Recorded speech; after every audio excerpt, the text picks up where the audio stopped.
Bueno, os cuento un poco. El encargo que me han hecho es hablar de prevención e intervención temprana, ¿no? Nosotros tenemos un proyecto.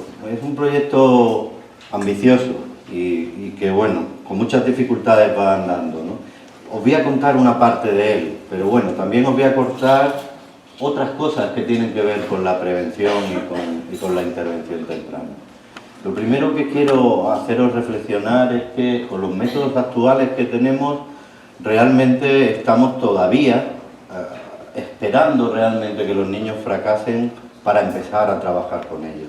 Esta idea es una idea muy traída en la bibliografía especializada desde hace ya más de 20 años, o quizá todavía más, y es una idea importante que deberíamos de transmitir precisamente a aquellos que tienen que aplicar las políticas educativas, que sois precisamente los profesionales. Me iría contento hoy de aquí si os convenciera de que prevenir e intervenir tempranamente es quizá el principal objetivo que deberíamos de tener como profesionales educativos. Voy a intentar dedicar la mayor parte de la ponencia a ese esfuerzo. Yo creo que este es un problema, y no quiero dejar de hacer tampoco esta reflexión, que no es solo una cuestión de uno de nosotros, de que alguien invente un método. En realidad, los responsables últimos de que cambien las cosas son aquellos que tienen que diseñar políticas educativas. Bueno, finalmente os voy a hablar de un poquito de la plataforma. Nosotros estamos haciendo una plataforma de internet a través de la cual evaluamos y también hacemos intervención. Pero cuando os lo presente quiero haceros ver que lo más importante de por qué creemos que está funcionando nuestro trabajo es porque es realmente un trabajo colaborativo, pero no porque es un adjetivo que adorna, sino realmente porque es un adjetivo que funciona.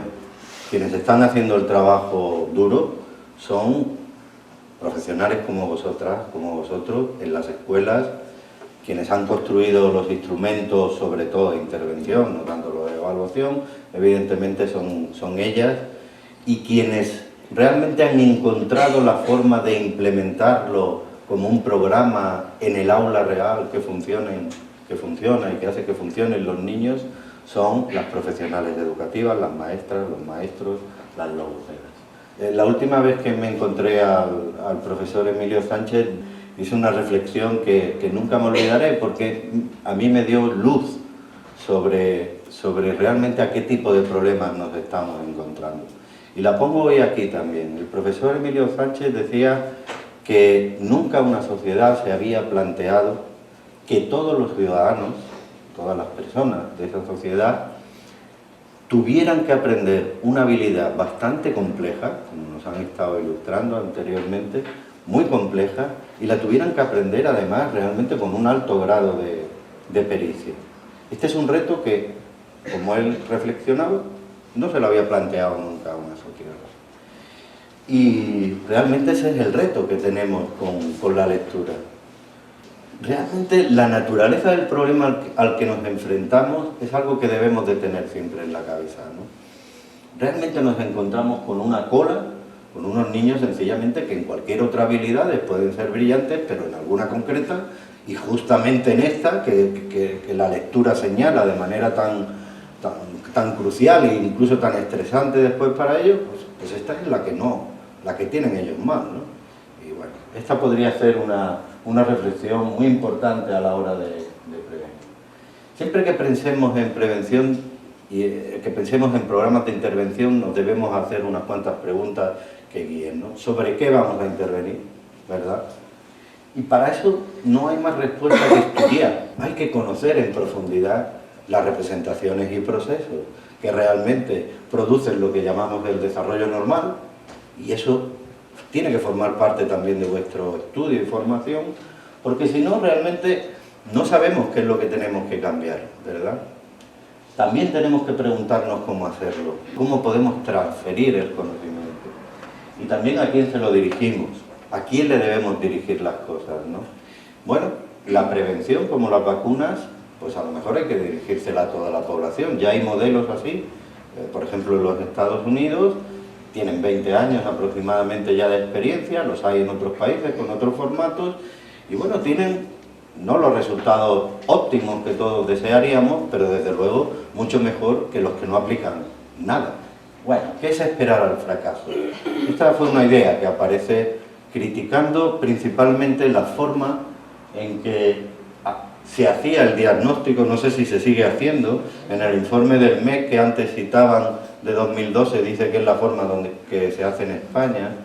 Y bueno, el diagnóstico por discrepancia, desde que se aplicó, ese diagnóstico sale del año 75, de un estudio muy famoso, ese estudio se convierte en ley, digamos, en los países anglosajones, es un sistema sencillamente de regresión, un método estadístico interesante que señala, digamos, esa falta de balance entre la inteligencia general y una habilidad específica, y permite aproximarse estadísticamente a que hay alguien que tiene ahí, en eso específico, un problema, ¿no? Pero realmente este tipo de diagnóstico ha creado después graves problemas. Y el principal problema que ha creado es que para calcular la discrepancia tenemos que esperar a los 8 o a los 9 años. Eso ya es un problema gravísimo, porque ya los niños llevan una experiencia de fracaso, las familias, etc. Este tipo de diagnóstico no solo estaba mal por estas razones, puede ser utilizado como un síntoma, pero estaba mal también por razones teóricas, ¿no? O sea, que ha sido duramente criticado, ¿no? ¿Cómo ha cambiado la situación? Esto es importante. A partir de 2013, el DSM-5 ha hecho desaparecer el CI y la discrepancia como criterio. ¿Y por qué la han cambiado? La han cambiado por algo que tiene sentido en América y que en España no tendrá sentido hasta que no haya realmente algún tipo de programa sistemático que se aplique en las escuelas. Lo han cambiado por eso que hemos hablado de resistencia al tratamiento. Allí se vienen aplicando sistemas desde que los niños entran en primero de primaria, se hace evaluación de esos niños, en cuanto un niño va mal, se le aplica algún tipo de tratamiento de intensificación, y si el niño no responde en el curso de 6 meses, pues esto es uno de los argumentos, es el criterio A para hacer un diagnóstico ahora mismo según el manual que la mayor parte de la gente sigue. Por tanto, la resistencia al tratamiento implica alguna forma de implementación de esta estrategia, que ahora hablaremos un poquito más de ella, que es la estrategia de resistencia al tratamiento. Desde el resto de puntos de vista, en realidad yo creo que deja todavía más desarmado al que tiene que hacer un diagnóstico, y que lo convierta además en un diagnóstico todavía más mecánico, porque basta con que esté a -1 o -1,5 desviaciones típicas en alguna medida para que realmente podamos señalar que tiene un déficit en la lectura de palabras, etc. Si leen el DSM-5 con atención, verán que primero ponen el -1,5 y después empiezan a hablar de que a lo mejor no lo podemos saltar según ciertas condiciones. Bueno, yo creo que ellos mismos son conscientes de que no hay ningún punto, lo saben muy bien, la investigación lo ha señalado, no hay ningún punto a partir del cual un niño sea disléxico. Lo que nos encontramos en la dislexia es sencillamente un continuo, y en ese continuo hay niños que, bueno, por las razones que sean, van a fracasar en la lectura, pero no los podemos separar, no hay ningún punto mágico, no es verdad. Y no lo digo yo, lo dicen importantes autores. Bien, ¿qué es esto de la resistencia al tratamiento? Claro, porque tenemos que, cuando hablamos de dislexia, al final son criterios que tomamos, son criterios, es una aproximación, es un sistema probabilístico, y si no tenemos claro cómo lo hacemos, pues igual estamos hablando de diferentes cosas, ¿no? Cuando se aplica un sistema de resistencia al tratamiento, aquí tenemos a nuestros 2 primeros chavales, medidos por primera vez, y vemos que efectivamente uno de ellos está en el punto 85 de la desviación estándar y otro todavía está mucho más por debajo, ¿no? Evidentemente, si medimos a estos niños, si no volvemos a medir a los niños, pues ya los tendríamos en ese punto, ¿verdad? Pero lo que hace un método de resistencia al tratamiento es, en ese momento, intervenir. Debe intervenir con un método científicamente basado. Y realmente debería conseguir que estos niños, en la segunda medida, que se representa en rojo, realmente dejaran de estar ya por debajo de las medidas de -1 desviación o de -1,5 o de percentiles que se tomen. Si no lo consigue, pues el niño ha mostrado resistencia al tratamiento. Bien, Este tipo de evaluación universal y permanente que se utiliza en esta estrategia es crucial para ver, por tanto, cómo mejorar los niños. Está dentro de lo que se llaman los métodos de RTI, los métodos de respuesta a la intervención, y en realidad, pues, este tipo de investigaciones son las que, entre estas y otras muchas, las que han puesto de manifiesto que hay que acabar con esto de esperar al fracaso y realmente no hay que ser reactivo, sino que hay que ser proactivo y buscar formas de intervenir. Bueno, ¿por qué además debemos de hacerlo? Lo debemos hacer por dos razones importantes. Una es porque es posible prevenir e intervenir tempranamente. Y la segunda, no solo es posible, sino que es lo más eficaz que podemos hacer ahora mismo. Es necesario, por tanto, tomarse en serio la prevención y la intervención. Bien, ¿por qué es posible? Y esta idea la quiero desarrollar bien, para que vean que no es un invento. Es posible realmente porque ocurren muchas cosas antes de que el niño aprenda a leer, y todas esas cosas que ocurren antes de que el niño aprenda a leer, toda la relación que hay entre el lenguaje oral y el lenguaje escrito, va a ser determinante para que después aparezcan los problemas.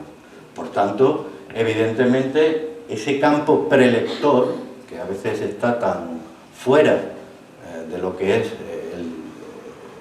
el tratamiento, digamos, de la dislexia, nos están señalando que es un punto crucial para la intervención. Y en segundo lugar, ¿por qué lo es?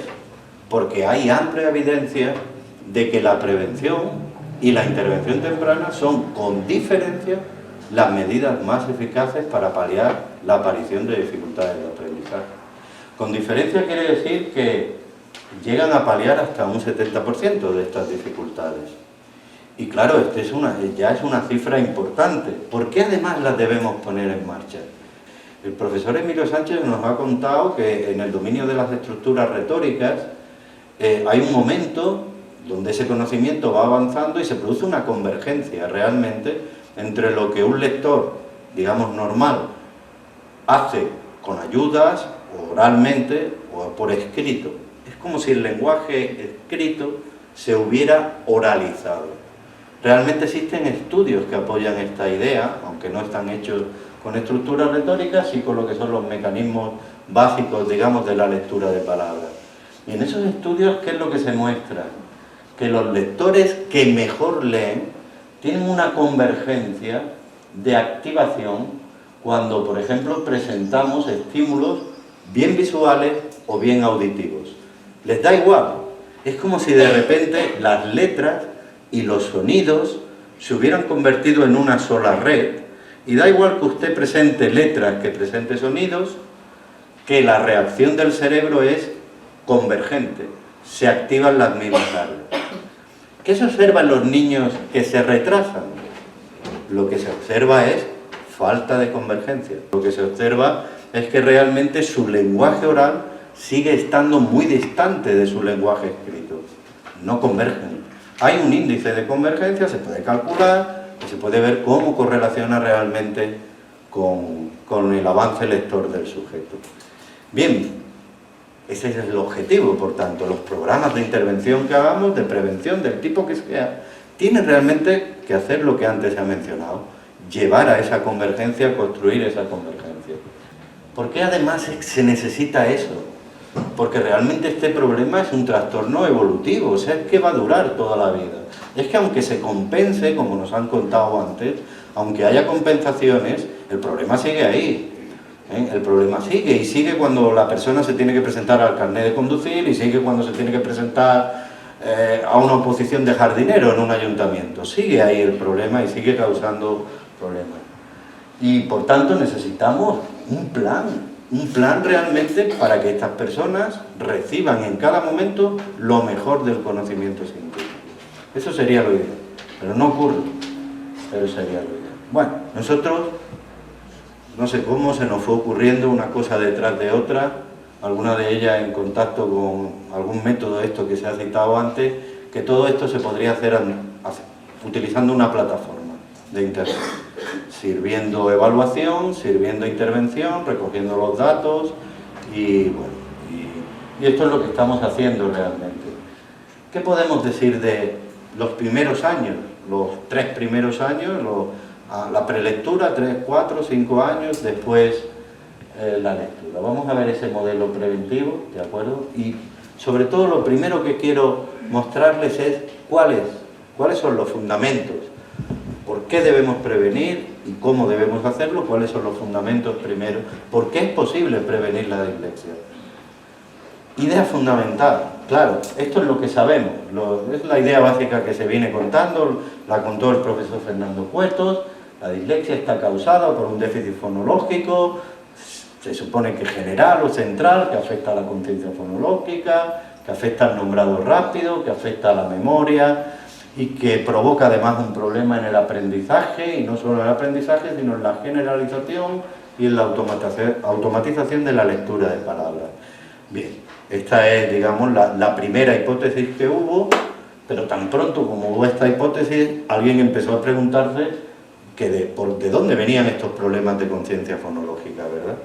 Poco a poco, y esto es muy simplista el marco que pongo aquí, pero digamos, en los estudios sobre el problema se empieza a observar que algo debe de ocurrir en la representación del fonema y que además eso puede ocurrir muy tempranamente. Ese tipo de problemas más o menos produciría lo que vemos en la fase, digamos, previa a la lectura y posterior a la lectura, ese déficit fonológico que sobre todo se manifiesta especialmente, muy especialmente en la conciencia fonológica y en el acceso al léxico. Y bueno, después durante la fase lectora, por eso después se hace la evaluación, pues en los mecanismos primero de exactitud y en español rápidamente en los mecanismos de velocidad, ¿no? Este modelo es el modelo que ha sido estudiado y que poco a poco, bueno, pues hemos ido profundizando y obteniendo conocimientos a partir de él que nos van a permitir hacer prevención, que es lo importante, ¿no? ¿Qué es lo que podía estar mal en el fonema? Pues básicamente hay una idea aquí, no sé si saben que los fonemas realmente son, la diferencia que hay entre un fonema y otro es como la diferencia que hay entre el blanco y el negro, que nosotros fuéramos poniendo cada vez más oscuro ese blanco, llegaría un momento que sería negro, ¿verdad? Y nuestra mente, pues esto es como la diferencia que hay entre la B y la P. Nuestra mente de los niños, desde muy pequeños realmente, en vez de ver esa gama, o en realidad perciben esa gama, pero categóricamente la cortan por la mitad. Una parte la ven blanca y otra parte la ven negra. A una cosa le llamamos B y a otra cosa le llamamos P. Este fenómeno que se descubre en los laboratorios Husking en los años 60, 70, el artículo de Lieberman, empiezan a aparecer artículos, pues es la base de muchas de las teorías que nos encontramos después. ¿Cuándo se tiene esta percepción? Pues se tiene desde el nacimiento. Curiosamente, esta forma de percibir los sonidos evoluciona. ¿Qué quiere decir que evoluciona? Que en los primeros meses, cualquier niño en cualquier parte del mundo escucha lo mismo, tiene las mismas categorías, los mismos cortes, digamos, en estas dimensiones.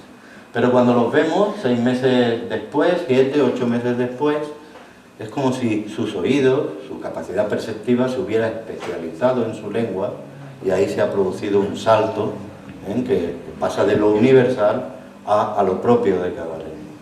La primera teoría es la teoría de Talal. Es una teoría que no es exactamente una teoría cognitiva, es una teoría perceptiva. Lo que nos viene a decir, este es un gráfico que dejo y todo el mundo me dice, no veo nada, y digo, por eso lo pongo. Y voy a explicar por qué lo pongo, ¿no? No vas a ver nada, ¿no? Pero por esto lo pongo, ¿no? Vamos a ver, explico. Bueno, cuando nosotros decimos un sonido, se produce una vibración en el aire, esto lo recoge un espectógrafo y coge unas bandas de vibración. Aquí tenemos 1, 2, 3, 4, 5. Si tuviéramos una máquina más sensible, saldrían más formantes, pero no tienen ningún valor. ¿Qué es lo que ocurre? Fíjense que para percibir un sonido, aunque no lo vean, aquí en el formante 2 hay una pequeña subidita y en el 3 hay una pequeña subidita.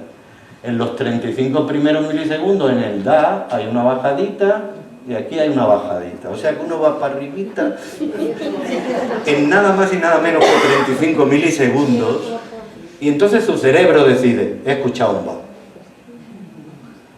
Bien, esta fue la primera teoría, claro, decían, pues los disléxicos estos no lo hacen bien, no distinguen bien, tienen muchas dudas, se observaba que tienen muchas dudas, que no determinan bien los sonidos, ¿no? Y este podía ser el origen del problema.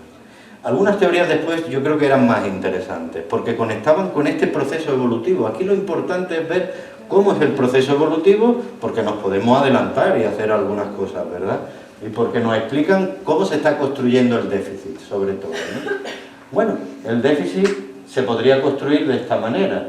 Cuando nacemos tenemos 3 categorías distintas para lo que serían la diferencia entre sonora y sorda, en este caso entre la B y la P, ¿verdad? Las bilabiales. Tenemos 3, nazcamos donde nazcamos. Los niños japoneses también, y los indios, todos tienen 3, ¿verdad? Y después de 6 meses de estar escuchando ciertas lenguas maternas, la lengua materna que a cada uno le toca, pues por ejemplo en el inglés este límite se desactiva. Fíjense que para el inglés le queda todo esto de B. Les parece B lo que a nosotros nos parece P, todavía aquí, y dejan un poquito para la P. Tiene que ser una P realmente sorda para que a ellos les parezca ya una P, ¿verdad? Y sin embargo en el francés y en el español, pues el límite se monta aquí lo que se llama el bot cero, no voy a explicar ahora esto, y quedaría una B y quedaría una P. Lo estaríamos partiendo blanco, negro. ¿Qué pasa por lo visto? Que ciertos niños disléxicos, cuando los medimos, bastante de ellos, muestran que tienen lo que se llaman alófonos, o sea, estos límites que deberían haber desaparecido, no han desaparecido. Y tienen aquí 1, 2, 3, 4 categorías. 2 letras, 4 categorías. La primera se la pongo a la B, la segunda a la P, ¿y esta a quién se la pongo? Bueno, esta es la explicación de Cerny-Clapp de por qué el sonido podría impactar. Hay algunas otras razones. Todas estas explicaciones tienen en común realmente, tienen en común realmente que se basan en el fonema, se basan en la representación del fonema, ¿verdad? Claro, todas estas teorías lo que venían a decirnos es que el problema estaba en algo así como si tú confundieras un la con un do, o un la con otra que estuviera cerca, porque se hagan una idea, ¿no? O sea, que no tenemos claro la nota que estamos escuchando, ¿no? Esta sería la idea que hay aquí detrás. Pero claro, en ciencias rápidamente nos encontramos con nuevos desafíos y esto es lo que ha ocurrido con una nueva teoría que lo que ha señalado, fíjense, es que lo importante no es que uno distinga muy bien o muy mal un la de un si o del sol o del do, ¿no? Eso no digamos, deteriora tanto nuestra capacidad de comprender el lenguaje como otro tipo de parámetros auditivos, como no, esto sí, claro. Y estos parámetros auditivos tienen que ver realmente con lo que ellos llaman la amplitud temporal. ¿Y en qué consiste esa amplitud temporal? Si nosotros escuchamos una palabra, aquí pone una palabra en inglés, pero podríamos poner una en español, ¿verdad? Esta es comfortable, pues esta palabra tiene el acento tónico arriba. ¿Y qué es lo que han descubierto? Lo que han descubierto es que hay un grupito de neuronas en el cerebro que, digamos, captan la frecuencia del acento dentro de una palabra o incluso dentro de oraciones. O sea, hay neuronas que están especializadas en decir, vamos a ver, ¿qué es lo que ha sonado? Y coger este primer golpe, ¿no? Esta primera. Hay otro grupo de neuronas que son más marchosas y bailan más rápido. Son las que siguen las sílabas, ¿vale? Siguen las sílabas. Y hay las que son ya súper modernas y están pues realmente que siguen los fonemas, ¿no? Más o menos. Hay otra característica importante de un cerebro que cuando recibe una palabra la comprende, y es que realmente tiene que estar alineado esto, porque si no estuviera alineado, la M que hay aquí, ¿verdad?, la podríamos escuchar como en la siguiente sílaba, como si una nota la cambiáramos al compás siguiente, ¿no? Oiga, usted ya no está llevando el ritmo, está cambiando las notas de lugar, ¿no? Pues todo tiene que quedar bien y a compás, ¿no? Como en una orquesta, ¿no? Esa orquesta es la que dirige un director, ¿no? Cuando el director hace así y entran todos en el mismo tiempo, están entrando, se llama alineado en fase. Bueno, pues estas teorías lo que nos dicen, claro, ahora dirán, ¿y esto a qué viene? Pues voy a intentar explicarlo. Claro, es que ahora hay teorías que dicen que el problema no está aquí, en esta parte baja de los fonemas. El donde siempre habían estado, ¿no? Sino que han encontrado que hay déficits muy consistentes en lo que son los ritmos prosódicos. Así que tienen que ver con la prosodia. Y el rise time, eso que nos decía el profesor Cueto, tiene que ver con el tiempo que esta curva se toma en subir. Fíjense que cuando es un fonema se tarda muy poco tiempo en subir, y aquí realmente se ha tomado un buen tiempo. Y cuando hay el acento tónico, está en la segunda sílaba, tenemos más tiempo todavía para pensar, ¿no? La teoría más o menos, esto es lo que nos dice. ¿Por qué es tan interesante esta teoría? Pues es interesante porque, casualmente, la teoría tiene que ver con algo que ustedes seguramente conocen, porque yo lo aprendí en el libro de Mercedes Rueda, que es que hay 4 niveles más o menos de conciencia fonológica, algunos se pelean con esto, pero bueno. ¿Y qué ocurre cuando se observan los diferentes hercios estos que le he dicho? O sea, los grupitos de neuronas que están allí bailando. Pues hombre, que observamos que hay neuronas que captan lo que se podría llamar, lo que ahora se llama fonología suprasegmental, pero están los que bailan al ritmo de la sílaba, nivel de conciencia fonológica, están los que bailan al nivel de principio rima aproximadamente, y los hay todavía que bailan más rápido, que son los fonemas. Y los disléxicos, según Oswami, tienen problemas en estos primeros, en los lentos, no bailan bien lentos. ¿Qué han encontrado? Bueno, yo creo que es muy pronto para que estas teorías realmente nos lleven a conclusiones más importantes. ¿Por qué? Porque unos han encontrado este error y otros han encontrado infrafonemas. O sea que los disléxicos se ponen, algunos de ellos, a bailar súper rápido, algunas neuronas, más de lo que tienen que a 60 hercios. ¿Qué hacen haciendo 60 hercios, no? Pues por lo visto dicen algunos que perseguir alófonos en vez de fonemas. Bueno, eso. Pero lo importante aquí, lo importante es que esa prosodia, el ritmo, todo esto que nos están hablando, que está apareciendo incluso en algunos artículos de intervención, está conectado realmente con la posibilidad de segmentar el lenguaje. Y como todos saben ya ustedes, segmentar el lenguaje es importante para aprender a leer. Porque cuando tú, digamos, segmentas bien, ¿qué es lo que ocurre? Que esas unidades, sea la sílaba, sea el fonema, no solo están segmentadas, sino que son accesibles conscientemente. Si no segmentas bien, nunca vas a poder acceder a la unidad. Es como si se quedara un conglomerado. ¿Qué has escuchado? Pues tú dirías, bueno, un la, un do y un si, pero no sé si uno delante, otro detrás. No lo he podido segmentar realmente, ¿de acuerdo? Y en una palabra es como si no pudieran segmentar bien cada fonema, ¿no? Así que tenemos una forma ya en la que vemos cómo la propia actividad del cerebro construye esa conciencia fonológica que ya sabíamos desde los años 80, ¿verdad?, que era tan importante, y algunos lo aprendimos después. Pero hay más aquí, hay muchas cosas más en estos nuevos modelos. Hay ideas importantes que tienen que ver con la prevención también. ¿Qué es lo que están estudiando? Pues están estudiando desde el principio cómo los bebés aprenden estos ritmos. Y les está pasando lo mismo que pasó con el tema de la conciencia fonológica, ¿no? Cuando se empezó a estudiar la conciencia fonológica ya se vio que culturalmente, de manera casi natural, había muchos juegos que nadie sabía por qué se hacían, pero curiosamente eran juegos de rimas, juegos con encadenar sílabas, juegos, en fin, ¿no? Y lo mismo ocurre con la prosodia. Lo que están estudiando es realmente viendo los patrones que tenemos los adultos de interaccionar, las canciones de cuna, las canciones infantiles que le dirigimos, cómo los perciben los niños estas canciones infantiles. Y bueno, lo que están descubriendo es que estas canciones infantiles realmente son los patrones rítmicos que va a tener después la lengua, estos patrones fuerte, débil del inglés, que son claros, Jack and Jill, when told, the fire, the tan, tan, tan, tan, tan, tan. Entonces, el niño se da cuenta que cada vez que hay una fuerte, empieza una palabra, Jack and Jill, tan, tan. Esto le permite segmentar.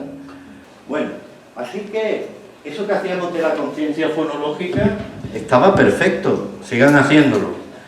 Pero una lección que sacamos de aquí, ¿cuál es?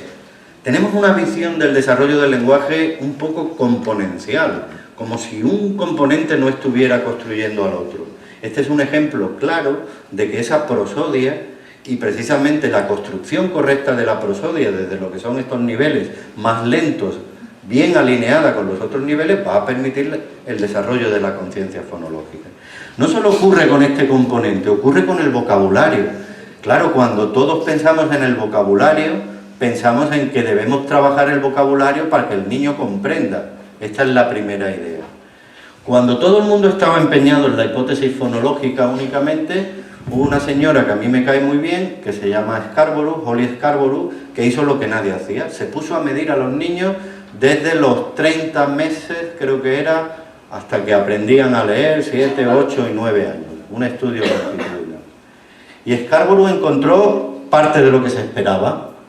Encontró que había problemas predictores como la conciencia fonológica, como el nombrado rápido, como la memoria. Pero ¿qué encontró también Scarborough? Que había también otros predictores, como el vocabulario, sobre todo lo que es el vocabulario y lo que tiene que ver con la morfosintaxis. Entonces, esto iba un poco en contra de la hipótesis fonológica, ¿no? ¿Qué es lo que ha ocurrido realmente? Lo que ha ocurrido es lo siguiente. Los disléxicos, voy a ser muy rápido, los disléxicos son clásicamente niños que tienen en exclusiva problemas en estas habilidades fonológicas, pero no son los únicos niños que tienen dificultades de aprendizaje después. Hay niños que tienen dificultades de aprendizaje que son específicas de la comprensión. Y lo que nos dicen los estudios es que son niños realmente que tenían problemas en el vocabulario y tenían problemas a lo mejor en la morfosintaxis. Retrasos o fuertes, ¿no? Más o menos fuertes. Y que después hay un grupo de niños mixtos que tienen problemas en la fonología y también tienen problemas en otro tipo de habilidades fonológicas. Y la investigación además nos dice algo más. Nos dice que estos grupos son grupos claramente diferenciados. O sea, que genéticamente incluso los niños que tienen problemas de lectura tienen una serie de marcadores. Esos marcadores los comparten con los niños que tienen problemas fonológicos en el lenguaje oral, pero no los comparten con los niños que tienen problemas en el vocabulario y en la morfosintaxis. O sea que no solo vamos a tener niños con problemas fonológicos, sino niños con problemas en otros componentes del lenguaje. Y de nuevo, esos componentes del lenguaje no están aislados, no son como habitaciones separadas. ¿Por qué? Porque, como bien nos enseñó Scarborough, el crecimiento del vocabulario era una variable que a los 30 meses, como ven, no tenía ningún valor pronóstico, pero fíjense, a los 42 meses y prácticamente hasta los 5 años se convertía en un predictor tan potente, casi como la conciencia fonológica, en la predicción de los posteriores problemas de lectura. Explicando esto, muchos autores llegaron a una hipótesis que primero fue propuesta por Mexala y Wally, que se llama la hipótesis de la reestructuración léxica. ¿Qué dice esa hipótesis? Lo que dice esa hipótesis es sencillamente que a medida que el vocabulario crece, nuestro cerebro tiene que almacenar las palabras, y como tiene que almacenarlas y no tiene un espacio gigante, tiene que realmente construir, abstraer qué es lo que tienen las palabras, en qué se parecen las palabras y en qué se distinguen. De esta manera se van dando cuenta paulatinamente que hay palabras que se parecen al principio, ¿verdad?, en la sílaba, en el fonema, y de esta forma emergen los primeros, se supone, o los niveles más sencillos de conciencia fonológica. La idea básica que hay ahora es que emergen los más sencillos, quizás, pues la rima o la sílaba, pero que, especialmente en ciertos niveles de conciencia fonológica, hace falta una intervención directa para que se construyan. Bueno, esto es algo importante. Bueno, ¿qué nos dice esto, por tanto? Lo que nos dice es, fíjense en este modelo de precursores, es que realmente necesitamos trabajar el componente de conciencia fonológica. Ese componente de conciencia y de acceso léxico, todo lo que es lo clásico que ya sabíamos, influye fuertemente en la decodificación fonológica, Pero también tenemos que trabajar otros componentes, como el vocabulario, la morfosintaxis y la prosodia, para que se construya lo que es esta comprensión oral. Y, por supuesto, hay programas ya que demuestran eficacia en estos aspectos, no es que no lo estemos inventando. Estos mismos componentes que se usan para la prevención, deberíamos de hablar solo de prevención cuando el niño no ha empezado a leer, y deberíamos de hablar de intervención temprana o de detección precoz cuando estamos dentro del primer año de aprendizaje de la lectura. Cuando hablamos de eso, pues de nuevo, un metaanálisis enorme que se llevó a cabo en Estados Unidos dejó claro que hay un componente que tiene que ver con la fonología, hay un componente que tiene que ver con la fluidez, la prosodia, ya veremos, y hay un componente que tiene que ver con la comprensión y el vocabulario. Es lo mismo que se ha visto en todo este camino que les he intentado mostrar. Por tanto, este es el camino de la prevención. Estas habilidades que son preventivas, pues pasarían después a incorporarse en el sistema que nos proponen estos autores. El vocabulario y la morfosintaxis provocaría la comprensión oral y necesitaríamos un reconocimiento fluido de palabras leídas prosódicamente para realmente producir comprensión oral. Voy a poner ahora unos pocos ejemplos, ya rápidamente y termino. La velocidad es relativamente importante. Yo creo que en el componente de fluidez lo importante es la prosodia. Es igual que en la música y es igual que en el habla. Si yo les hablo muy despacio, ustedes me entienden. Siempre que se mantenga la relación correcta, prosódica, rítmica entre los elementos.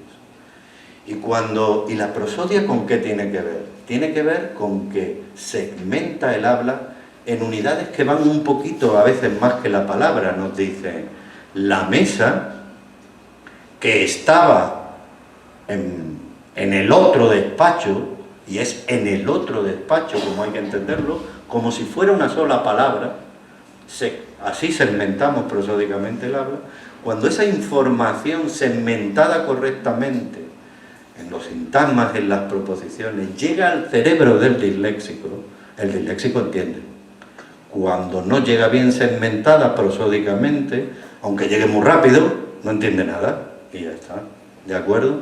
Entonces los elementos de fluidez es muy importante, es crucial. Lo que nos dicen las últimas investigaciones, el modelo de Poppel y tal, es que lo crucial no es tanto que vayamos rápido como, por decirlo de una manera digamos sencilla, que vayamos a compás, que no le pisemos los pies al otro, ¿de acuerdo? Que vayamos realmente y lo hagamos bien.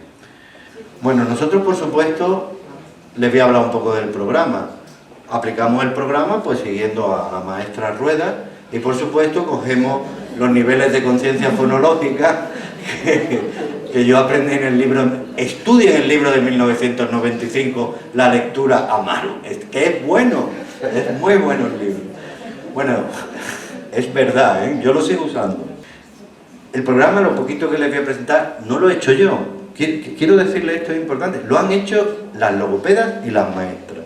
Y nosotros lo revisamos, hablamos con ellas, intentamos, bueno, algunas cosas se cambian, pero realmente es su organización la que les voy a poner aquí. Y cómo a ellas han ido encontrando la forma de que funcione en un colegio real, en el aula real, aplicada universalmente a todos los niños. Bueno, una de las cosas de las que discutíamos mucho era sobre qué tipo de actividades tenían que utilizarse, ¿no? Y bueno, por supuesto cualquier actividad de conciencia fonológica, pues la unidad va a ser que sea más difícil, las variables y el tipo de demanda cognitiva. ¿Qué han encontrado ellas? Bueno, lo que han encontrado es que cuando hacen actividades de conciencia fonológica han encontrado los 3 pasos que les funcionan. Primero, cuentan. Si son sílabas, contar sílabas. Contarlas, es como tomar conciencia de que hay diferentes allí. Después, identifican una, la que van a trabajar esa semana o ese día. Y después ya hacen manipulaciones. Y manipulaciones hacen de muchos tipos, añaden, quitan, pero siempre siguiendo estos 3 pasos. Y ellas me dicen, bueno, tardamos en llegar a esta conclusión. No nos salía al principio también. A veces veíamos que planteábamos un ejercicio y los niños no se daban cuenta de qué es lo que tenían que hacer. Sistemáticamente ya, durante semanas y semanas, empezaron a hacer esto. Nosotros lo servimos aquí en una plataforma y tal, bueno, esto me lo salto, hay montones de ejercicios. Y pues está el programa, como veis, para 3, 4 y 5 años, debe de haber 70 lecciones, están distribuidas y se van dando por todos los años. Las conclusiones, pues que como veis, existe, yo diría, esto no ha sido más que un resumen, existe clarísimamente conocimiento sobre cómo se está produciendo el proceso de desarrollo y también de construcción del problema, mucho antes de que inesperadamente a los 7 o 8 años aparezca un niño disléxico. No es inesperado, era inesperado hace tiempo. Sabemos mucho de qué tenemos que hacer y sabemos que si el lenguaje oral llega bien preparado al momento del aprendizaje de la lectura, las probabilidades de éxito del aprendizaje lector aumentan muchísimo. Por tanto, es obligatorio hacer esto, es obligatorio. Y bueno, pues eso, a ver,